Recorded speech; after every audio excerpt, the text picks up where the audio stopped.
ପୁଅରେ ପଇସାଟା ଗଣିଦେଲୁ ନେଲୁ। ସବୁବେଳେ କୁଆଡ଼େ ବାହାରିଲା ବେଳେ ଟେନସନ୍ ଦେଉଛ। ବାପା ତ ଜମା ପଢ଼ାପଢ଼ି କରିନି, ମୂର୍ଖଟା। ଯାଉଛି କିଛି ପଇସା ମାରିଦେବି। ବାବା ଟିକେ ପାଣି ଗ୍ଲାସ୍ ଆଣି ଟିକେ ଦେବ। ନିଅ 8,000 ଟଙ୍କା ଅଛି। ଜମା 8,000?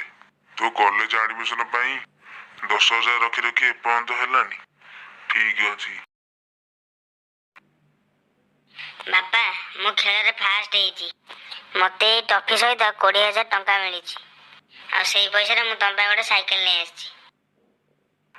ସାଇକେଲ ନେଇଯିବୁ, ବିକ୍ରି କରିଦେବୁ। 10,000 ହେଲେ କଲେଜ ଦେଇଦେବୁ। ବାପା, ମୋର ଭୁଲ ହେଇଯାଇଛି। 10,000ରୁ ଅଧିକ ପଇସା ଥିଲା। ମୁଁ ଲୁଚେଇ ଦେଇଥିଲି କିଛି ପଇସା। ସେଥିରେ କଣ ଅଛି? ତୋରି ପାଇଁ ତ ସବୁ ପଇସା।